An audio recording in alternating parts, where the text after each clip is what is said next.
आज हम डिस्कस करेंगे म्यूचुअल फंड इंडस्ट्री के बारे में और किस प्रकार से आप अलग अलग टाइप से इन्वेस्टमेंट कर सकते हैं म्यूचुअल फंड के बारे में। वो सारा हम ए टू जेड पॉइंट इसमें डिस्कस करेंगे। एसआईपी आपने सुना होगा, systematic investment plan, SWP systematic withdrawal plan, और कई सारे नाम इसी के अंदर इंक्लूड होते हैं। बेसिकली अगर बोला जाए तो म्यूचुअल फंड ही इसको बोलते हैं। आज हम कई सारे डाउट्स आपका दूर करेंगे, जैसे कि क्योंकि ये बहुत सारे क्लाइंट्स के और इन्वेस्टर के क्वेश्चंस रहते हैं कि सर पैसा कहाँ लगाएं, स्टॉक मार्केट में लगाएं, एफडी में लगाएं, कोई दूसरी इन्वेस्टमेंट करें, गोल्ड ले या कुछ भी। तो उनके कई सारे आंसर्स हैं, उनकी जो एग्जैक्ट आंसर ना वो नहीं दिया जा सकता, सबके लिए एक जैसी एडवाइस नहीं दी जा सकती। तो उसका रीजन ये है, किसी के रिस्क लेने की जो कैपेसिटी है वो ज़्यादा है, किसी की कम है, किसी का जो पोर्टफोलियो है वो अलग तरीके से मेंटेन होता है। तो सबके लिए एक तरीके का सिस्टम नहीं बनाया जा सकता। इसी के अंदर जो मेन पॉइंट आता है वो ये है कि एसआईपी किस प्रकार से स्टार्ट कर सकते हैं, कैसे रहते हैं। तो आज हम डिस्कस करेंगे कंप्लीट म्यूचुअल फंड के बारे में कि किस किस प्रकार से म्यूचुअल फंड बनाए जाते हैं, उनकी स्कीम्स क्या होती हैं, कैसे कैसे आप इन्वेस्ट कर सकते हैं। तो मेरा नाम है सीए सचिन दीक्षित, मैं बाय प्रोफेशन चार्टर्ड अकाउंटेंट हूँ और फाइनेंस की फील्ड में, टैक्सेशन की फील्ड में अलग अलग एडवाइस देता हूँ। तो इस वीडियो के माध्यम से आज मैं आपको बताऊंगा कि किस प्रकार से म्यूचुअल फंड के बारे में आप अलग अलग इन्वेस्टमेंट करके और बहुत सारा प्रॉफिट भी कमा सकते हैं और अपनी जो भी फाइनेंशियल डिसीजन है वो आप ले सकते हैं। लेकिन साथ में आपको ये भी ध्यान रखना पड़ेगा कि इस म्यूचुअल फंड इंडस्ट्री में कुछ रिस्क भी होते हैं, वन बाय वन हम डिस्कस करेंगे। चलिए, तो सबसे पहला जो पॉइंट आता है वो है कि सर ये म्यूचुअल फंड है क्या।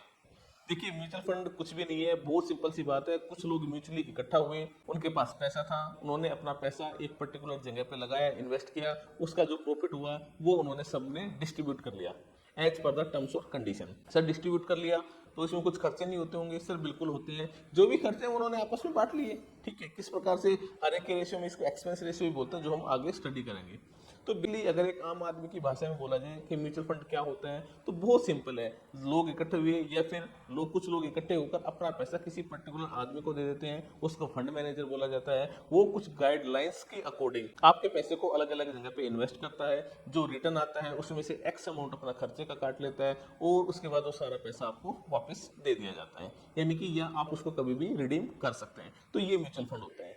तो सर ऐसा करना क्यों जरूरी है? तो हर एक आदमी के पास ना हर तरीके की नॉलेज नहीं है। तो जो म्यूचुअल फंड कंपनीज है, एएमसी है, इनके पास इस पर्टिकुलर लाइन के स्पेशल डेडिकेटेड व्यक्ति है, डेडिकेटेड पर्सन है, मैनेजमेंट है, और हम इसको बोलते हैं म्यूचुअल फंड मैनेजर। तो वही आपका एक पैसे की इन्वेस्टमेंट करता है, वही देखता है कि क्या रिस्क हो सकता है, क्या लायबिलिटीज हो सकती है। हालांकि जो स्कीम्स होती हैं वो डिसाइड पहले ही हो जाती है। जैसे कि मैं कहूँ कि सर एक लार्ज कैप के अंदर पैसा लगेगा, ठीक है, तो उसमें क्या होगा, सारा पैसा एक लार्ज कंपनी में लग जाएगा। सर एक स्कीम है जिसके अंदर एनर्जी सेक्टर के अंदर पैसा लगेगा, बिल्कुल, तो एनर्जी से रिलेटेड जो भी कंपनी होगी उन सब के अंदर वो पैसा लग जाएगा। सर मुझे कुछ ना ओवरनाइट फंड्स में पैसा लगाना है, ठीक है, तो आपको उस तरीके की स्कीम मिल जाएंगी।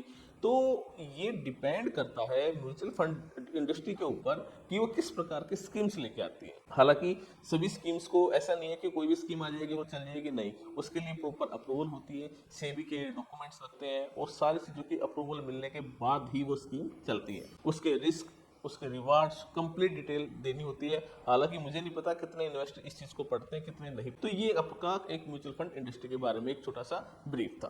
अगला क्वेश्चन आता है, sir role in personal finance. बहुत रोल है भाई, क्यों नहीं रोल है?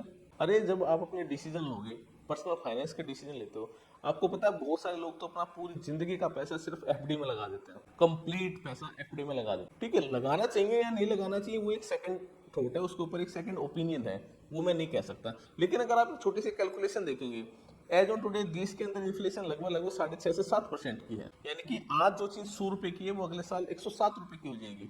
लेकिन एफडी के अंदर जो पैसा है वो 100 रुपए का 106 होगा, या 100 रुपए का 106 रुपए 50 पैसे हो जाएगा, और उसमें से भी आपका इंटरेस्ट के ऊपर पहले ही टीडीएस भी कट जाएगा, और लास्ट में तो आपको जो टैक्स देना, अगर 30% की स्लैब रेट में तो आपका हाइयर टैक्स कटेगा ही। तो मैं एक बार के लिए इसको 106 रुपए जूम कर लेता हूँ। तो बहुत सिंपल कैलकुलेशन है, जो चीज होगी, जो आइटम होगा, वो तो 100 रुपए की एक साल के बाद 107 हो जाएगी, लेकिन आपके जो बैंक में पैसे बढ़ेंगे वो 100 के 106 बढ़ेंगे। आदमी को लगता है यार पैसा तो मेरा 10-12 साल में हमारा डबल हो गया। अरे भाई डबल हो गया, महंगाई भी तो डबल होगी।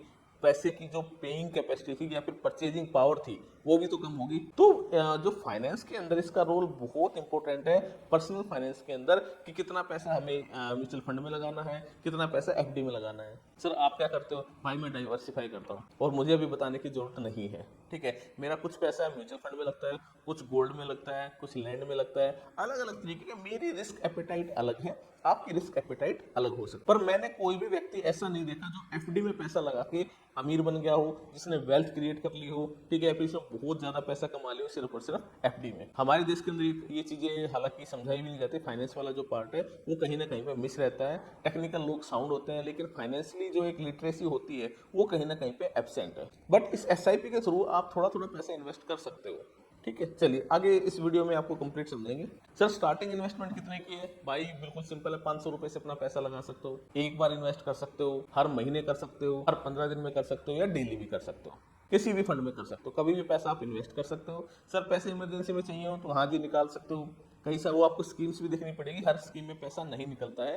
तो कुछ स्कीम्स अब आपकी ऐसी आती है, मोस्टली स्कीम्स आती हैं जहां आप अपना पैसा विड्रॉ कर सकते हो, रिडीम कर सकते हो। मोस्ट ऑफ द केसेस आज अगर आप अपने पैसे का रिडम्पशन डालते हो तो 2 या 3 दिन के बाद आपके अकाउंट में पैसे वापस आ सकते हैं। तो मिनिमम इन्वेस्टमेंट इसमें कितने की रहेगी? 500 रुपए की रहेगी। उससे ज्यादा आप इन्वेस्टमेंट करना चाहो तो कर सकते हो, इकट्ठा करना चाहो तो कर सकते हो, मंथली करना चाहो तो कर सकते हो। बाकी मैंने आपको सारी चीजें बता सकती है। सर बैंक में जाके होगा या कैसे होगा? सर आजकल ना यूपीआई का जमाना है, तो पहले ही आपका ऑटोमेटिक हर महीने या पर्टिकुलर ड्यू डेट जो भी आप डिसाइड करोगे वो आपके हाथ में है। उस पर्टिकुलर डेट के ऊपर आपके जो पैसे हैं वो ऑटोमेटिक डिडक्ट हो जाएंगे। किसी पर्टिकुलर डेट या किसी पर्टिकुलर मंथ में पैसे ही नहीं है बैंक में तो कोई बात नहीं, नहीं होगा तो आपको उस महीने की यूनिट्स नहीं मिलेंगी, सिंपल है। कोई लॉस थोड़ी होगा आपको, बस उस महीने जो परचेजिंग आपकी होनी चाहिए थी, नंबर ऑफ यूनिट्स की होनी चाहिए थी, वो आपकी नहीं होगी। अगला था sir choosing of right fund. देखो राइट फंड चूज करने का ऑप्शन आपके पास है, कोई इंडस्ट्री आपको कंपल्सन नहीं डाल रही कि यही फंड आपको सिलेक्ट करना है। वो डिपेंड करता है आपके रिस्क एपेटाइट क्या है। सर मेरा पैसा बहुत सारा इक्विटी में लगा होता है, मोर और लेस इक्विटी में लगा होता है, डेट में मेरा पैसा इतना नहीं लगा होता, ठीक है, बहुत छोटा चंक है। तो मेरी रिस्क एपेटाइट ज्यादा हो सकती है तो मैं अपना पैसा वहां लगाता हूँ। तो आपके पास फंड सिलेक्ट करने का ऑप्शन है। सर एक बात बताओ, आज हमने किसी इक्विटी में पैसा लगा दिया, क्या कल हम उसको चेंज कर सकते हैं? हाँ जी बिल्कुल कर सकते हो। आज हमने इंफ्रा स्कीम में लगा दिया, कल को हम किसी ओवरनाइट स्कीम में लगा सकते हैं। आज लॉन्ग टर्म में लगा दिया, कल शॉर्ट टर्म में लगा सकते हैं। हाँ जी लगा सकते हो, बिल्कुल लगा सकते हो। फंड सिलेक्ट करने का ऑप्शन आपके पास है, बहुत ईजी ऑप्शन है, ऑनलाइन ही आपके पास ऑप्शन अवेलेबल है। सर ये एनएवी क्या है? देखो एनएवी का मतलब है कि किसी पर्टिकुलर डेट के ऊपर ना आपकी उस पर्टिकुलर म्यूचुअल फंड की वैल्यू क्या है, पर यूनिट की वैल्यू क्या है। जैसे आपने सुना होगा शेयर्स की वैल्यू है, मैं कहता हूँ रिलायंस का एग्जांपल है, मैं रिकमेंड नहीं कर रहा, लेट्स से वो 1000 रुपीज का है, तो उसकी एक पर्टिकुलर वैल्यू है ना। अब म्यूचुअल फंड इंडस्ट्री में क्या होता है, किसी पर्टिकुलर स्कीम के अंदर 20 शेयर भी हो सकते हैं, 50 भी हो सकते हैं, 60 भी हो सकते हैं, 100 तक भी शेयर हो सकते हैं। तो हर एक शेयर की वैल्यू आपको पर्टिकुलर देनी कोई जरूरी नहीं है और वो पॉसिबल भी नहीं है। तो म्यूचुअल फंड इंडस्ट्री के अंदर ये कैलकुलेशन आपकी एनएवी के अकॉर्डिंग होती है कि एक पर्टिकुलर डेट के ऊपर आपकी एनएवी क्या, लेट्स से मैं कहता हूँ आपकी एनएवी 115 रुपए, तो आपके उस फंड के अंदर, आपके उस स्कीम के अंदर जितनी भी यूनिट्स थी, जितने भी एसेट्स थी, या फिर जितने भी शेयर थे, उन सबका एक एवरेज प्राइस आपका एनएवी आता है। तो आपको जो भी म्यूचुअल फंड मिलते हैं, उन लेट से मैं कहता हूं आपने 5 लाख रुपए इन्वेस्ट किए, तो उस पर्टिकुलर और 5 लाख रुपए के बदले आपकी जो उस टाइम की एनएवी थी वो 500 थी, तो आपको 1000 यूनिट्स अवेलेबल हो जाएंगे। ये सिंपल एनएवी। तो आप जब भी इन्वेस्ट करें तो उस पर्टिकुलर फंड की एनएवी आपको जरूर देखनी चाहिए, कहीं वो एनएवी बहुत ज्यादा तो नहीं है, ठीक है। अगर वो ज्यादा है तो